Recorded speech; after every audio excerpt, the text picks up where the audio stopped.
भवतु सर्वमंगलम। दोस्तों, ये कहानी हर उस इंसान की है जो अपने सपनों को पूरा करने के लिए पूरी जिंदगी जद्दोजहद करता है और इस संघर्ष में सुकून भरी जिंदगी को त्याग कर एड़ी चोटी का जोर लगा देता है, बस इस समाज में खुद को साबित करने के लिए। उसके चारों ओर कुछ ऐसे लोगों का जमघट होता है जिसमें से कुछ पॉजिटिव होते हैं, कुछ नेगेटिव, कुछ सपोर्ट करने वाले और कुछ डिमोटिवेट करने वाले। अपनी काबिलियत के अनुसार वो कामयाबी के शिखर की ओर तेजी से दौड़ेगा। उसके आसपास के लोगों में से कुछ उसकी टांग खींचेंगे, कुछ उसकी कामयाबी पर शक करेंगे, कुछ उसकी कामयाबी के रास्ते में रोड़े अटकाएंगे, कुछ डराएंगे, कुछ भरसक प्रयास करेंगे उसे पीछे खींचने का। ये लोग एक ऐसा प्रेशर क्रिएट करते हैं जिसके दबाव को आप महसूस जरूर करते होंगे, लेकिन इससे बचा कैसे जाए ये तो आपको पता ही नहीं। और आमतौर पर ऐसा सभी के साथ होता है। जैसे एक हिरन कस्तूरी की तलाश में यहां वहां बेतहाशा भागता फिरता है, आप भी अपनी जिंदगी ऐसे ही स्वाहा करते हैं। खुद का जीवन आप अपने लिए कभी जीते ही नहीं, हमेशा दूसरों की इच्छाओं, अभिलाषाओं को पूरा करने में उसे झोंक देते हैं। लोगों को हमसे बहुत उम्मीदें होती हैं, लेकिन हमें खुद से क्या उम्मीद है, क्या ये बात कभी हम जान पाते हैं? नहीं। वो जानते हैं, डाउनफॉल तब शुरू होता है जब आप दूसरों की उम्मीदों पर खरे नहीं उतरते। तो अपने जीवन में जो सुख का ग्राफ है ना, वो तेजी से नीचे आने लगता है, जो आपके जीवन की जड़ों को झंझोड़ कर उन्हें कमजोर बना देता है। एक ऐसा प्रेशर डेवलप होने लगता है कि आप महसूस करते हैं कि आपका स्वभाव बदल रहा है, आप चिड़चिड़े हो रहे हैं और आप डिप्रेस हो जाते हैं। जीवन में उठने वाले हर प्रश्न से ये दबाव बढ़ता ही जाता है और फिर लगने लगता है कि क्षण भर की ये जिंदगी जिए भी तो जिए कैसे। चारों ओर अंधेरा ही छाने लगता है, कुछ दिखाई नहीं पड़ता, सब धुंधला जाता है। हमारे पिछले जन्म के पुण्य कर्मों के फल स्वरूप हमें ये मानव जीवन मिलता है, पर हम कद्र नहीं कर पाते। जीवन जीना इतना कठिन लगता है और आसान रास्ता चुनना हमें बहुत आसान लगता है। अपनी जिंदगी को हमेशा के लिए खत्म करने का रास्ता, हम उस कगार पर आकर खड़े हो जाते हैं जहां हमें अपनी जिंदगी खत्म कर देनी ज्यादा आसान लगती है, बजाय इसके कि हम उसे जी पाएं। आज सोशल मीडिया पर ऐसी अनेक खबरें हमारे सामने आती हैं जब आदमी मेंटल प्रेशर के कारण अपनी जिंदगी का खात्मा कर लेते हैं। क्यों होता है ये मेंटल प्रेशर? क्यों हम उसे बर्दाश्त नहीं कर पाते? वो दबाव इतना अधिक होता है कि हम उसके साथ जी ही नहीं पाते। जानते हैं, हमें पता ही नहीं होता कि इस दबाव को कैसे ठीक किया जाए, इसके साथ जिया कैसे जाए। हमें किसी ने सिखाया ही नहीं। उस दबाव को बर्दाश्त करने के लिए क्या तैयारी करनी है, हम जानते ही नहीं कि हमारा मन कितना दबाव बर्दाश्त कर सकता है। ये मेजरमेंट तो हमें किसी ने नहीं सिखाया।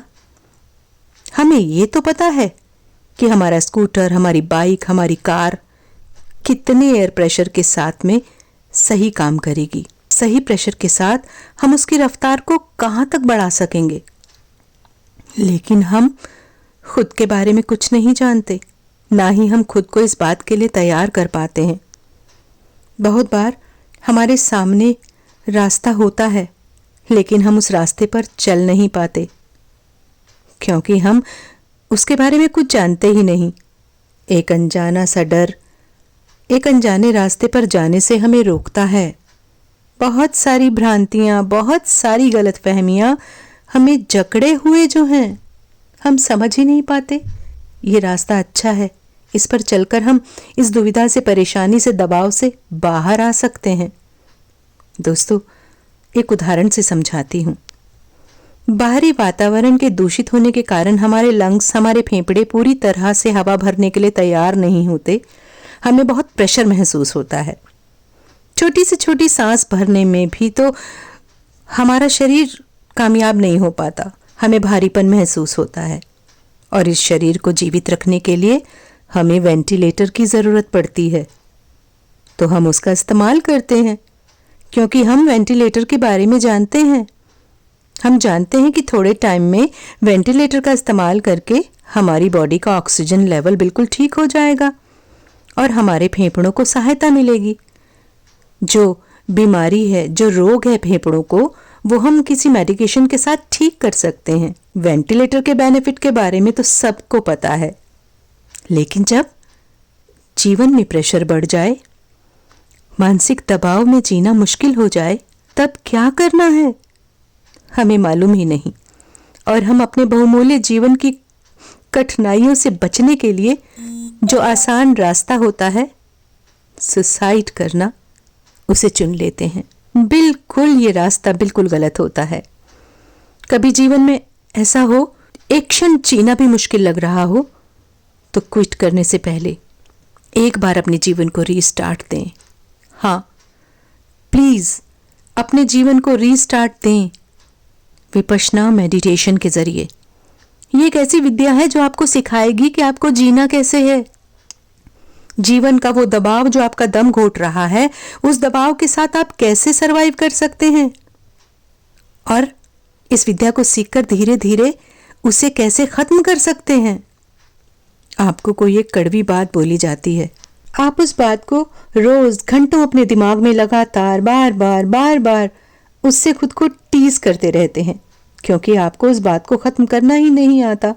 वो बात आपको पीड़ा पहुंचाती जाती है, लगातार पहुंचाती ही रहती है। आप सोचकर देखिए, कहीं आपको एक बार चोट लगी, अब आप रोज उस जख्म को कुरेदते रहते हैं, तो वो जख्म भरेगा कैसे? उस पर बार बार लगातार प्रहार होता रहेगा तो वो कभी न ठीक होने वाला नासूर बन जाएगा। पुराने विचारों से उठी एक छोटी सी चुभन को ठीक होने में 5 मिनट तो कम से कम लगते ही हैं, लेकिन अगर वही चुभन बार बार लगातार उस पर प्रहार होता रहेगा, वो लगातार चुभती रहेगी, तो उन विचारों को, उन विकारों का असर तो कितना गहरा हो जाएगा ना, कि जीवन खत्म करना आसान लगने लगेगा, लेकिन वो बातें खत्म नहीं होंगी। अब प्रश्न ये है कि कैसे या कौन दिखाएगा ऐसा मार्ग कि हम उस चुभन को, चोट को, पीड़ा को, दर्द को उसके पहले ही प्रहार पर रोक लें, ताकि अपने जीवन को राग द्वेष से मुक्त किया जा सके, सुख और शांति से जिया जा सके। तो आइए बताते हैं आपको और लिए चलते हैं उस मार्ग की ओर जो जीने की कला सिखाती है। वो है विपश्यना मेडिटेशन। सांसों के सहारे सहारे हमारे शरीर में उठने वाली संवेदनाएं हमें गहरे तक पहुंचे हुए जख्मों से निजात दिलाती हैं। हम इसी जन्म के ही नहीं, अपने पिछले जन्म के सभी विकारों से, सभी दुखों से मुक्त हो सकते हैं। सभी दर्द, सभी दुखों, सभी चिंताओं से निजात पा सकते हैं। लेकिन हमें पहले इस विद्या को अच्छी तरह से सीखना पड़ेगा और फिर हर रोज डे बाय डे प्रैक्टिस के जरिए हम अपने जीवन को बिल्कुल उस पंख जैसा हल्का बना सकते हैं जो अपनी मस्ती में उड़ता रहता है। उस पंख पर किसी प्रहार का कोई असर नहीं होता। तो आइए अपने जीवन के हर प्रेशर से दूर जाने के लिए हम पहला कदम उठाएं और बुक करें अपना 10 डेज का पहला शिविर। दोस्तों, एक बार जीवन में इस विद्या को आजमा कर देखना, जीवन बदल जाता है। और ये भी सच है कि विपश्यना विरले ही कर पाते हैं। अब आप उनमें से हैं या नहीं, ये आपको साबित करना होगा। तो आज ही अपना पहला शिविर बुक करें और अपना एक्सपीरियंस मेरे साथ शेयर ज़रूर करिएगा कि आपका पहला एक्सपीरियंस कैसा रहा। दोस्तों, आपको ये वीडियो अच्छा लगा तो प्लीज़ इसे लाइक ज़रूर करिए। मेरे चैनल को सपोर्ट करने के लिए इसे अभी सब्सक्राइब कर लीजिए और बेल आइकन भी प्रेस कर लीजिए ताकि आने वाले सभी वीडियोस की नोटिफिकेशंस आपको मिलती रहें। आपका मंगल हो, आपका कल्याण हो, आपका भला हो।